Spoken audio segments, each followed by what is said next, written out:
Hello. अब बताइए, आवाज आ रही है साफ या नहीं? हेलो।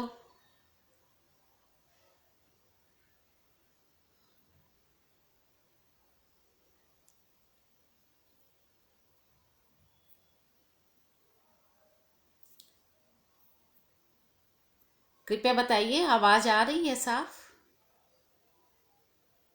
इससे पहले थोड़ा सा डिस्टरबेंस था। आप लोग की शिकायत थी कि आवाज नहीं आ रही है।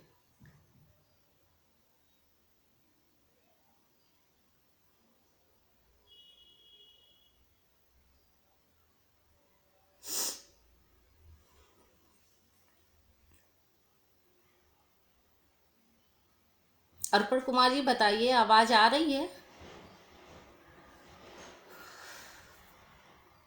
डिस्टरबेंस है क्या है, पता नहीं। हेलो।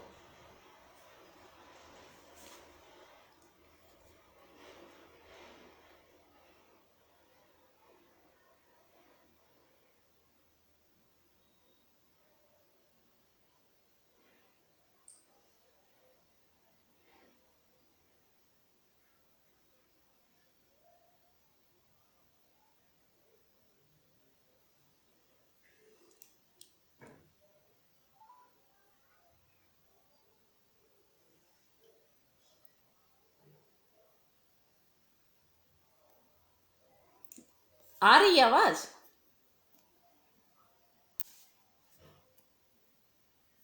ये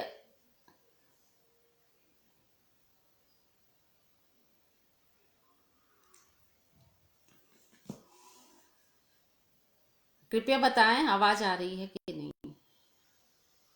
अब साफ आ रही है कि नहीं?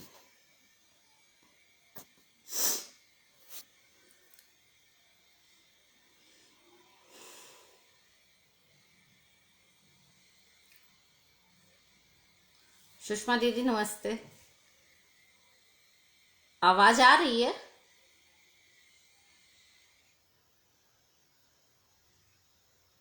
नहीं, शुरू तो कर दूं लेकिन आवाज बताइए, आ रही है कि नहीं? शिकायत थी ना अभी थोड़ी देर पहले कि आवाज नहीं आ रही।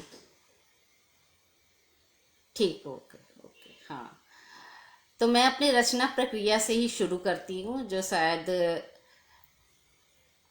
थोड़ी देर पहले डिस्टरबेंस था आवाज में। तो मैं अपनी रचना प्रक्रिया के बारे में जो बता रही थी वो ये कि मुझे लिखने के लिए कोई खास वातावरण नहीं चाहिए होता है। मैं जब मुझे जो मेरा दिनचर्या है वो सुबह सुबह करीब 6-7 बजे से जो शुरू होती है रात के 10:30 बजे तक, तो इन्हीं घंटों के बीच में ही मैं अपने लेखन के लिए भी समय निकालती हूँ। अपनी जो दैनिक जो घर के जो होते हैं या खुद अपने निजी काम होते हैं, इन सब से चुरा के। और मैंने कभी भी रात में जग के कुछ भी नहीं लिखा, ना अपनी कभी नींद हराम करी लिखने के लिए। क्योंकि जब पूरा घर सो जाता है तो फिर मेरा वो वातावरण भी खो जाता है लिखने वाला। मुझे जो है वो लिखने के लिए पूरे घर के जो आवाज़ें होती हैं, आप कह सकते हैं, वो चाहे किचन में वो कुकर की सीटी बोल रही हो या बर्तनों की खटपट हो रही हो या बच्चों की आवाज़ें या मेरा जो पेट है उसके भौंकने की आवाज़, ये सब कुछ मुझे सराउंडिंग में अपने चाहिए, तभी मैं लिख पाती हूँ। और शायद तभी मेरा लिखने का जो दिमाग है वो भी काम करता है। क्योंकि इनमें से अगर कुछ भी मिसिंग होता है तो मेरा लिखना बाधित होता है। तो ये है। और रचना प्रक्रिया कि कोई भी रचना में कोई विषय क्या कौन से होते हैं जो मुझे अट्रैक्ट करते हैं, तो ये तो सुनिश्चित है कि मुझे ज़्यादातर स्त्रियों के दुख सुख को लिखना या उन्हीं से मैं ज़्यादा रिलेट कर पाती हूँ। या बच्चों की, जैसे मैंने एक कहानी लिखी थी छोटे बच्चों के ही बारे में, परी कहानी, जिसका मैं आज पाठ करूँगी। और इसके अलावा आप कह सकते हैं कि शायद जैसे जैसे लिखने में अनुभव बढ़ रहा है तो और भी समाज की चीज़ें और बहुत से विषय जो है वो आकर्षित कर रहे हैं। ये रचनाकार का भी धीरे धीरे विस्तार होता है, अंदर के रचनाकार का। तो शायद और बहुत से अछूते विषय मैं अपने लेखन में ले आऊं, ऐसी मुझे खुद भी आशा है। और इसके अलावा एक जो आपका आपके आसपास जैसे एक जो वातावरण बन जाता है लिखने का, कि जो लोग हैं या जैसा है समय, आप कहिए कि कोई घटना होती है जो बहुत दिनों तक दिमाग में बसी रहती है। कभी कभी क्या होता है वो बहुत जल्दी एक रचना के रूप में सामने निकल आती है। मैंने कभी अपनी कुछ एक कहानियाँ ऐसी हैं जो मेरे अंदर भीतर वो 10-10 साल तक रही आई, और फिर उसके बाद वो निकली कहानी के रूप में। कोई घटना हो या कुछ ऐसा लगा हो, कुछ चुभ गया हो दिमाग में, जो है तो वो डिस्टर्ब जब भी याद आता था करता था। फिर वो 10 साल 15 साल लग गए कि वो एक रचना के रूप में बाहर आया। तो एक रचना प्रक्रिया जो है मेरी वो यही रही है। और अगर इसके बारे में आप लोग कुछ प्रश्न करना चाहें कि रचना प्रक्रिया से संबंधित या मेरे लेखन से संबंधित, या मैंने लेखन शुरू क्यों किया, लिखना ही क्यों शुरू किया, जैसे कि मैं शायद पहले भी कह चुकी हूँ किसी लाइव में कि मैं लिखने के अलावा और कुछ कर नहीं सकती थी। शायद इतनी काबिलियत नहीं थी मेरे अंदर, ना मैं बहुत ज़्यादा पढ़ने में, जो एकेडमिक पढ़ाई होती है उसमें जितनी मेहनत करनी पड़ती है कि आपको एक मकाम तक पहुंचने के लिए बहुत ज़्यादा मेहनत की ज़रूरत होती है, तो शायद मैं उसमें भी बहुत मेहनती नहीं रही होंगी जिससे मैं कोई एक खास मुकाम पा पाती। और पढ़ना मुझे शुरू से बहुत ज़्यादा पसंद था, साहित्यिक किताबें। मेरे पिता वो, मुझे लगता है कि वो 70-80 में जो भी पत्रिकाएं आती थी, हिंदी पत्रिकाएं, वो सब वो लेते थे। और वही एक संस्कार बनता चला गया जो मेरे पूरे परिवार में है, मेरे सब भाई बहनों में है। कि एक समय तो ये लगता था कि मैं किसी के घर अगर जाती थी, कभी अगर मुझे हफ्ता 10 दिन के लिए कहीं बाहर जाना पड़ता था, तो मैं जो सबसे ज़्यादा जो जिस चीज़ को मिस करती थी वो होती थी किताबें। धर्मयुग, साप्ताहिक हिंदुस्तान और बच्चों की इंद्रजाल कॉमिक्स, मैं ये सारी चीज़ें ही ज़्यादा मिस करती थी। शादी के बाद जब मैं अपने ससुराल आई तो मुझे जो सबसे ज़्यादा चीज़ खली थी वो ये कि यहाँ सिर्फ दो अखबारों के सिवा, एक इंग्लिश और एक हिंदी की अखबारों के सिवा कोई पत्रिका नहीं ली जाती है। तो धीरे धीरे फिर मैंने शुरू किया पत्रिकाएं लेना और पढ़ना, जो है वो बहुत लगता है मैंने जीवन में पढ़ना तो कभी नहीं छोड़ा। हाँ, लिखना ज़रूर कुछ सालों के लिए बाधित हो गया था। और इस तरह से फिर 15 साल का गैप रहा। पहली कहानी हंस में जो छपी थी, उम्र जितना लंबा प्यार, उसके बाद करीब 15-20 सालों का गैप रहा। और 93 के बाद जाके दूसरी कहानी भी हंस में डर छपी थी, वो 2010 में छपी थी। तो ये था लिखने का, ये पूरा मेरी रचना प्रक्रिया इस तरह शुरू हुई। और अब जो है वो बहुत से नए नए विषय वो आकर्षित करते हैं कि मैं हट के कुछ लिखूं और नए विषयों को भी छूं। अब उसमें मैं कितनी सफल हो पाती हूँ, ये सब चीज़ें तो भविष्य के गर्भ में हैं।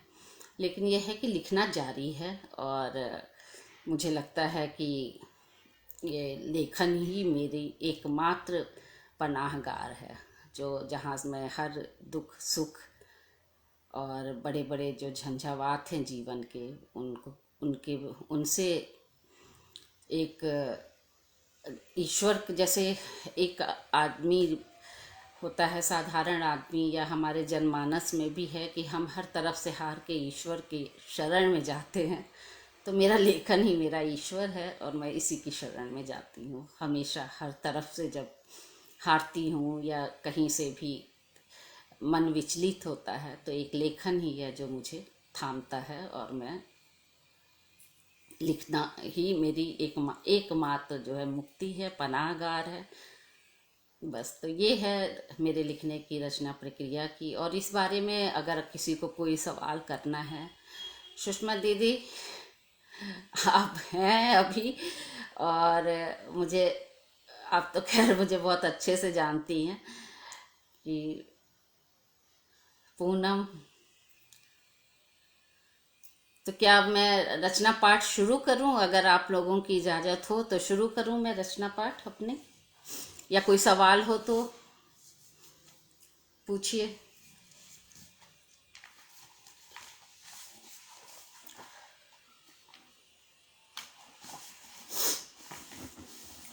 ये कहानी परी जो मैं आज पाठ करने जा रही हूँ, ये एक तरह से जो मैं ये मानती हूँ, मैंने कहा भी है शायद अपने किसी लाइव में ही कहा है कि एक रचनाकार वो चाहे बहुत ही ठंडे कमरे में बैठा हो, बहुत गुदगुदे बिस्तर पे सोता हो, या वो जीवन के हर ऐशो आराम से परिपूर्ण हो, बावजूद इसके एक रचनाकार बहुत ही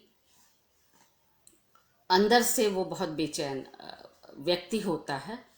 और उसकी ये बेचैनी ही उससे कुछ न कुछ लिखवाती है, जिससे कि जो मैंने ये कहानी, परी कहानी का नाम है परी, और एक ये बहुत ही साधारण लड़की की कहानी है, जिसे मैंने जब इस कहानी की रचना प्रक्रिया के बारे में थोड़ा सा बताती हूँ, पता नहीं शायद सुषमा दीदी को याद भी हो कि मैंने कभी इनसे बात भी की थी। जो शादी ब्याह में आजकल हमने देखा है, अपने छोटे शहरों में भी देखा है कि तरह तरह के स्वांग जैसे बना के बच्चों को या बड़ों को वहाँ खड़ा कर देते हैं।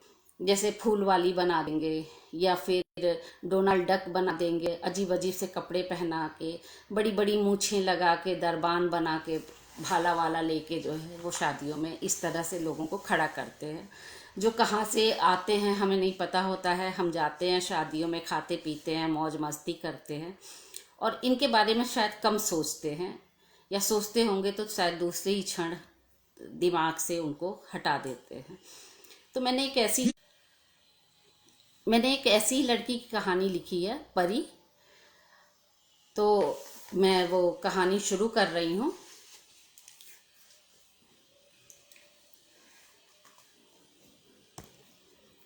वो आंखें फाड़ फाड़ कर चारों ओर देख रही थी। कुछ देर तो लगा था आंखें चुधिया सी गई हैं। ऐसी रोशनी, ऐसी सजावट सिर्फ टीवी सीरियलों में देखी थी। यहाँ सब कुछ वैसा ही तो था, वैसी ही सजावट और वैसी ही सजी धजी लड़कियों औरतों की रेलम पे, हीरो जैसे दिखते आदमी जन। उसका बड़ा मन हो रहा था वो भी भीतर जाकर घूमे, इस स्टॉल से उस स्टॉल तक, कभी चाउमीन, कभी बुढ़िया के बाल और बर्फ के रंग बिरंगे गोले, पेप्सी, मिरांडा भी। उसे ये सब ललचा रहे थे। उसे लल्लू चाचा और हरी भैया से जलन हो रही थी। दोनों का रूप रंग देख पहले तो उसे खूब हंसी आई। कैसा मोटा फूला हुआ गुब्बारे जैसा लबादा पहने थे दोनों, बिल्कुल उस मिकी माउस के गद्दे जैसा जिस पर बच्चे उछल कूद मचा रहे हैं। गोलू मोलू जैसे मुखौटे, एक साहब और दूसरा मेम साहब बना था। सफ़ेद चेहरा, लाल पुते गाल, काली आंखें और गुलाबी मोटे ओंठ, ऊपर से काला कुर्ता, गुलाबी शलवार, गुलाबी ही दास्ताने। साहब महाशय कोट पैंट और हैट पहने, हाथ में छड़ी, दोनों हवा भरे बड़े से गेंद जैसे इधर उधर डोल रहे थे। पीछे पीछे बच्चों का झुंड, कभी उनके कपड़े खींचता और कभी हाथ मिलाता। और भी तो थे, वो टीवी में जो दिखाते हैं, मिकी माउस, डोनाल्ड डक, बनी खरगोश, उसके टीवी पर नहीं आता ये सब। वह तो अम्मा जिनके घर में काम करती है वहाँ के टीवी पर आता है। उसे कार्टून नहीं सीरियल देखने में मजा आता है, खास तौर से गोपी बहू वाला। सरस्वती चंद तो उसके टीवी पर भी आता है। कभी कभी उसका गोपी बहू छूट भी जाता है। वह तो समय से पहुंचती है, पर अंश भैया स्कूल नहीं गए होते तो यह कार्टून देखते बैठे रहते। वह कितना कहती, अंशु थोड़ा लगाए दो गोपी बहू, पर वो किसी की नहीं सुनते। पैर में बड़ी जोर से मच्छर चाब रहे हैं। बार बार वह पैर उठाकर खजुआने लगती है, पर मोजों के ऊपर से ठीक से खजुआते नहीं बनता। मन होता है यहीं बैठकर मोजे उतार अच्छे से दोनों पैर खजुआ ले, पर कैसे बैठ जाए, वो तो परी बनी है ना। सफेद घेर वाली फ्रॉक, कुहनी तक दस्ताने, सिर पर चमचमाता मुकुट, हाथ में सितारों जड़ित रुपहली छड़ी। मुख्य द्वार के दोनों ओर द्वारपाल की वेशभूषा में उसी के मोहल्ले के दीनू काका और राम आश्रय जीजा थे। दोनों के सिर पर पगड़ी, बड़ी बड़ी ऐंठी मूछें, चमकीले अंगरखे, चूड़ीदार पैजामा और जयपुरी जूता। मुस्तैदी से द्वार पर डटे जैसे मुगले आजम के सिपाही यही हों। द्वार के बीचों बीच छोटी सी चौकी पर वह खड़ी है, परी के भेष में। आईने में देख हैरान रह गई थी वो। रानो कमली से तो बढ़ के लगे थी। कितनी चिढ़ती थी वो कमली से। हर लगन में 5-6 बार वही तो बनती थी परी। अब बेचारी पड़ी है महारानी के कोप में। पूरे शरीर पर मोटे मोटे दाने और बुखार में पस्त। उसके बीमार पड़ने से ही तो रानो को मौका मिल गया। ठेकेदार को ऐसे कैसे लौटा सकते थे। दीनू काका अम्मा को समझा रहे थे, कहीं और मोहल्ले से लड़की ले गया तो उसने अच्छा किया तो फिर समझो बाकी सारे पार्ट के लिए भी दूसरे मोहल्ले में मिल जाएंगे। मुफ्त का खाना, फिर परी बनने के लिए 100 रुपया कोई भी लपक लेगा ये मौका। और लोगों को जो भी साहब मेम साहब मिक्की डोनाल्ड पहरेदार फूल वाली बनने का मौका मिलता रहता था, वो भी आ जाएगा। अब ठेकेदार 4 जगह क्यों दौड़ेगा, जहाँ परी लेगा वहीं से औरों को भी लेगा।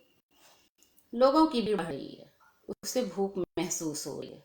भीतर से पकवानों की खुशबू और प्राण लिए जा रही। सुबह से परी बनने की खुशी और रोमांच में कुछ खाया पिया भी कहाँ था ठीक से। शैम्पू से रगड़ थी, कितना मैल छूटा था। फिर सारे शरीर में अम्मा ने तेल मला था। रगड़ कर नहाने से शरीर जो रूखा हो गया था। खुशी के मारे दिन नहीं बीत रहा था। भात तरकारी गले के नीचे नहीं उतर रही थी। भागकर सभी लड़कियों को बता आई थी आज वह परी बनने वाली है। सभी का उतरा हुआ मुंह देखकर उसे बड़ा मजा आया था। पर अब आते भूख से कुल बुला रही हैं। खड़े खड़े पैर भी पिराने लगे और मच्छर अलग नोचे पड़े हैं। फिर से मन होता है बैठकर अच्छी तरह हाथ पैर खजुआ ले, पर यहाँ तो उसे जरा सा हिलते डुलते देख ठेकेदार टोक गया है। सीधी खड़ी रह। वह हसरत से भीतर पंडाल की ओर देख रही है। थोड़ा सा तिरछे खड़े होने पर भीतर तक सब दिखता है। खूब चहल पहल है। जब वह परी भेष में आकर खड़ी हुई थी तब बहुत कम लोग आए थे। जयमाल के लिए स्टेज सज रहा था। हर तरफ ऑर्केस्ट्रा भी था। हर एक स्टेज और बना था। सुना था बाहर से नाचने वाली आई है, पर यहाँ से कुछ भी दिख कहाँ रहा है। सिर्फ झूमते लोगों के सिर दिख रहे हैं। कहाँ बिटर बिटर टाक रही है। ढंग से खड़ी रह। ठेकेदार है जो उसे डपट रहा है। वह फिर सितारे वाली छड़ी को सीधे तान कर खड़ी हो गई। ठेकेदार पूनम की ओर बढ़ गया जो फूल वाली बनकर खड़ी थी। भाला लिए बड़ी बड़ी मूछ लगाए दरबान बने चाचा लोग थे। ए थोड़ा फूल फेंक। मुट्ठी भर फेंकेगी तो आधे घंटे में फूल खत्म हो जाएगा। अगली बार से तुम सबको नहीं बुलाएंगे। अब की गच्चा खा गए। ठेकेदार गुस्से में था। लगन सरा का समय है, काम करने वाले मिलते कहाँ थे। फिर ये बबलू ठेकेदार तो कई टेंट हाउसों से जुड़ा था। आजकल लोग फिजूल का ताम झाम भी तो ज़्यादा करने लगे हैं। 10 बीघा खेत के मालिक होंगे और मकानों पे लिखाएंगे फलाना हाउस। शादी ब्याह में चाहेंगे रजवाड़ों जैसी रौनक दिखे। अब असली तो कुछ करने का दम नहीं होता तो नकली पर ही पैसा बहाते हैं। भूख पर अब थकन भी हावी हो रही है। मन कर रहा है कहीं जाकर सो जाए। गली से और भी लोग आए हैं। मुन्नी दीदी, सुशीला और चंपा दीदी। कुछ बैरा बनी हैं, काला कोट पैंट और सफ़ेद शर्ट पहने। चेहरे पर लाली लिपस्टिक भी है, कुछ हलवाइयों के साथ लगी हैं। बच्चे थर्माकोल की प्लेटों में भर कर चाउमीन खा रहे हैं, 2 बार 3 बार भी। कोई कोई तो भरी प्लेट डस्टबिन में डाल दे रहा है। उस बच्चे को तो उसने 2 बार ऐसे करते देखा। बच्चे ही क्यों, बड़े भी तो ऐसा ही कर रहे हैं। हर स्टॉल पर जाकर प्लेट भरेंगे, cold drink, soup, juice, coffee, सबका टेस्ट ले रहे हैं लोग। इससे अच्छा तो वह खाना बनाने वाली जगह पर रहती, वहाँ सब चखने को मिल जाता है, काम भी कुछ नहीं होता। सलाद और सब्जी छील भी दो, प्लेटें लगा दो, कोई कुछ थमाने को बोले तो कर दो बस, और कितना कुछ बटोरने को मिल जाता है। माया चाची हमेशा गरम मसाले की पुड़िया लाती है ऐसी शादियों से, काजू और बादाम भी। और मुन्नी दीदी को देखो, बेरा भी इधर से उधर डोल रही है, ट्रे में जाने क्या क्या लिए। उसे कुछ दे नहीं सकती क्या? उसे नहीं पता कितनी देर से वो भूखी खड़ी है। वह जब ट्रे में सामान भरने जाती होगी तो क्या मुंह में नहीं भरती होगी? कितना मुस्कुरा रही है। भूखे पेट कोई मुस्कुरा सकता है क्या? पैर लग रहा है कट जाएंगे। पार्टी अब उतार पर है, आने वालों की भीड़ अब खत्म है, लोग जा रहे हैं। दरबार बने चाचा लोग भी ढीले पड़ गए हैं, उन्हें कसकर सुरती की तलब लगी होगी। फूल वाली के फूल कब के खत्म हो गए थे, वह और फूल लाने के बहाने धीरे से भीतर बढ़ ली थी। अब पंडाल के पीछे बैठी ठूस रही होगी। उसे भी जाना चाहिए, कौन ध्यान देगा। भीतर छितराए हुए कुछ घर के लोग ही दिख रहे थे। वह धीरे धीरे पीछे की ओर बढ़ गई है। बड़ी जोर की भूख लगी है। पीछे सभी हैं, उसी की गली वाले, अपनी अपनी थाली परोसे खा रहे। देखो तो भला, सब उसे भूल गए। खा पी चते बनते वह छूट आती तो ए लड़की, वो सामने टेंट के पीछे से कोई बुला रहा है। उधर इधर कमरे हैं, उधर देखती है, कोई मोहल्ले वाला तो नहीं ना, ये तो साहब लोगों में से कोई है, मेहमान सा। वो सहमती हुई उधर बढ़ गई है। कुछ भभका सा उठा है, दारू, पर ये वैसी महक नहीं है जो उसके मोहल्ले के हर घर से आती है सरे सांझ। वो पास गई तो हाथ बढ़ाकर खींच लिया। क्या है? आवाज मानो फंस गई हो। चल बताता हूँ, कहकर वह उसे कमरे की ओर खींचने लगा। डर के मारे उसके हाथ पांव बेजान होने लगे थे। क्या हो रहा है वहाँ? कड़कती आवाज थी मुन्नी की। वह हाथ छुड़ाकर कांपती हुई उनसे लिपट गई। मुन्नी चाची खा जाने वाली आंखों से उस आदमी को देखती पच्च से जमीन पर थूक दी। दांत पीसती बोली थी, दे जरा हरन। बचा कुचा खाना सभी पॉलिथीनों में भर रहे थे घर ले जाने के लिए। टेंट हाउस के ट्रैक्टर से जब वह उतरी थी तो जैसे नींद में चल रही थी। हाथ की पन्नी उसने माँ को थमाई और फिर जमीन पर सो रहे भाई बहनों के बीच जाकर पसर गई। अम्मा की आवाज कानों में पड़ रही थी, ते खाई कि नाही रे? मुनिया कहत रही तू वहाँ कुछ नहीं खाई है, उठ के खा ले फिर सो जाए।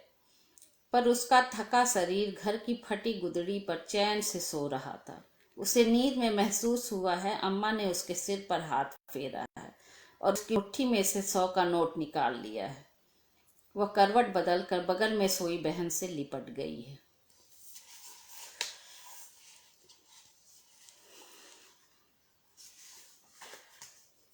तो ये थी कहानी परी। अब आप लोग कहानी के बारे में अगर कुछ पूछना चाहें।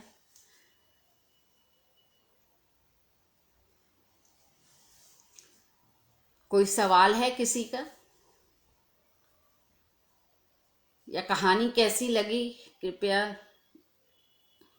अगर कोई सुन रहा हो तो बताए।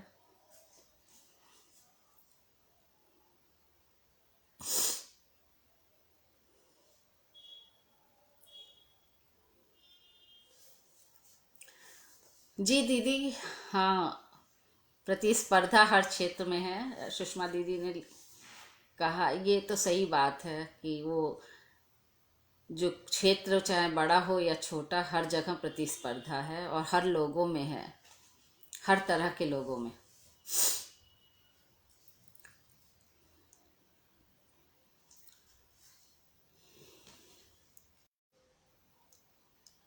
कहानी के बारे में कोई प्रश्न?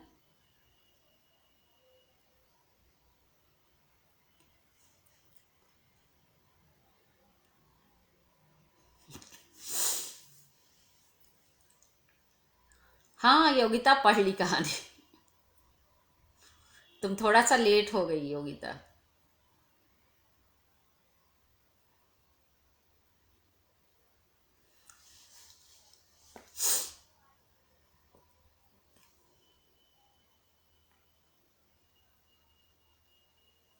दीदी आप हमेशा मेरा उत्साह बढ़ाती हैं।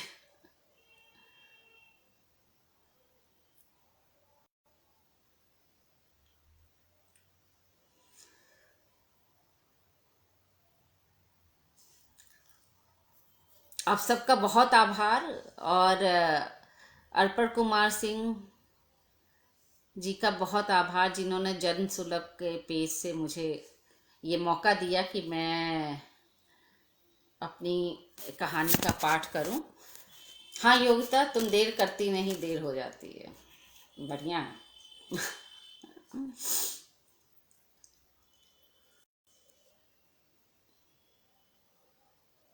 जी अंशु काबरा जी, सहमत हूँ आपसे।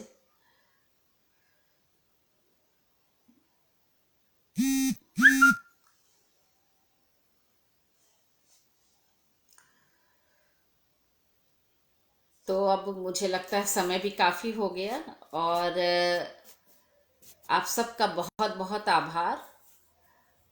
अर्पण कुमार जी आपका भी आभार, जनसुलभ के पेज का आभार, योगिता, सुषमा दीदी, पापोरी जी, अंशु काबरा, पूनम, आप सबका बहुत आभार जो आप लोग ने इतने यहाँ पे आए और आपने सुना।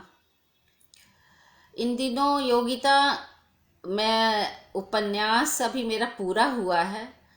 और क्योंकि पिछले दिनों जैसा कि तुम्हें पता है कि मैं बहुत परेशान थी पापा की बीमारी को लेके, तो इसलिए अभी तो लिखने पे बिल्कुल भी ध्यान नहीं जा रहा है। अभी भी दिमाग में जो पापा का ही ख्याल आता है बार बार, तो इसलिए अभी लिखना कुछ नहीं हो रहा है। ये जरूर है कि कुछ विषय हैं दिमाग में जिनमें शायद आगे 15-20 दिन के अंदर में शायद वो कुछ रूप ले, कुछ कागज पे उतरे। लेकिन अभी फिलहाल तो मैं कुछ नहीं लिख रही हूँ। जो लिखा था वो सब राजों के पास है, और लॉकडाउन की वजह से वो सब डिले हो रहा है। तो कुछ उनका इंतजार भी है कि देखते हैं अब कि अब वो क्या रूप लेता है। जो प्रकाशकों के पास है उन किताबों का क्या। पूनम तिवारी जी बहुत आभार, बहुत आभार। आप कहानी फिर सुन लीजिएगा। हाँ बिल्कुल, लेखन तो मैंने शायद कहा भी कि मेरी पनाह, एकमात्र पनाहगार है लेखन। यही मुक्ति है। और सारी परेशानियां या जीवन के जितनी भी आपाधापी है, ये सब कुछ मैं जैसे आप कह सकते हो कि लेखन मेरे लिए वो जैसे प्यार करने वाले की बाहें जैसी हो जहाँ मैं जाके पनाह पाती हूँ। लेखन मेरे लिए वही है।